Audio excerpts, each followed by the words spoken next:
ভাবছো হাতে মাত্র 2 দিন সময় যাই একটু দীঘাতে ঘুরে আসি, তাহলে আজকের ভিডিওটা তোমাদের জন্য। যেখানে ঢুকতেই তোমাদেরকে হাতে দিয়ে দেওয়া হবে ওয়েলকাম ড্রিঙ্ক, আর তার সাথে চারধারটা এরকম সবুজে ঘেরা বেশ বিভিন্ন রকমের গাছপালা দেখতে দেখতে খানিকটা সময় তোমাদের যে কিভাবে কেটে যাবে তোমরাও বুঝবে না। ততক্ষণে আমরা নিয়ম কাজ সেরে এবার লিফটে করে রুমের দিকে চলে গেলাম। 3 তলায় ছিল, রুমটার নাম্বার হচ্ছে 208 নম্বর। রুমটা আহামরি কিছু বড় নয়, মিডিয়াম সাইজের রুম, আর ম্যাট্রেসটা ভীষণই সফট। এরপরে চলো কিছু তোমাদেরকে ঘুরে দেখাই কি কি আছে রুমে। একটা ছোট্ট ওয়ার্ড্রব রয়েছে, তার সাথে বাথরুমটাই আগে ঢোকায় কারণ ওটাই বেশি প্রয়োজন। প্রচন্ড নিট অ্যান্ড ক্লিন রয়েছে, আর যা যা অ্যাক্সেসরিজ দেওয়ার দরকার বাথরুমের সবকিছুই রয়েছে। একটা বড় সাইজের মিরর, টি টেবিল, সোফা, টিভি, তার সাথে রয়েছে কফি কিট। আর এই রুমের ট্যারিফ কিন্তু সিজন ওয়াইজ ভ্যারি করতে থাকে। বেডরুমের এই বড় কার্টেনটা সরাতেই খুলে যাবে একটা বড় সাইজের স্লাইডিং ডোর, সাথে একটা ছোট্ট ব্যালকনি যেখানে রয়েছে 2টো চেয়ার। তোমরা বসে এখানে সময় কাটাতে পারবে, আর সেখান থেকে তাকালেই দেখতে পারবে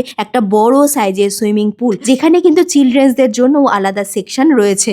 এরপরে দেখা যাক এই রিসর্টের ডাইনিং এর স্পেসটা কিরকম। সুইমিং পুলের পাশেই একদম দৃশ্য উপভোগ করতে করতে তোমরা এখানে লাঞ্চ, ডিনার বা ব্রেকফাস্ট সেরে নিতে পারো। যাই হোক, এখানে কিন্তু ব্রেকফাস্টটা কমপ্লিমেন্টারি থাকে। একটা ছোট্ট ভিডিওতে তোমাদেরকে পুরো সবকিছু দেখানো সম্ভব নয়, আমি হালকার মধ্যে কিছু দেখিয়ে দিলাম। Butter chicken, chilli chicken, pulao, fried rice, mutton কষা, তার সাথে গ্রিন স্যালাড। আমরা এখানে ভেজ থালিও খেয়েছি। সব রান্নাগুলোই আমার বেশ ভালোই লেগেছে। এখানে ডাইনিং স্পেসটা ভীষণ অ্যাস্থেটিক ভাইবে সাজানো আছে, আর এই রিসর্টের যে কোনো প্রান্তে গিয়ে তোমরা ফটো তুলতে পারো, ভীষণই ফটোজেনিক। আমরা গেছিলাম নভেম্বর মাসে গোয়ায়। বিবো থেকে ফার্স্ট বুকিং এর জন্য ট্যারিফ পড়েছিল 1349 প্লাস জিএসটি। এর মধ্যে কিন্তু ব্রেকফাস্টটা ইনক্লুড ছিল। এই রিসর্টের ডিটেলস ভিডিও আমাদের চ্যানেলে পেয়ে যাবে। তোমরা চাইলে এখানে সেলিব্রেশন করার জন্য বাইরে থেকে কেক নিয়েও আসতে পারো। তাহলে এই রকম ভিডিও আরো দেখার জন্য চ্যানেলটাকে সাবস্ক্রাইব করে পাশে থেকো।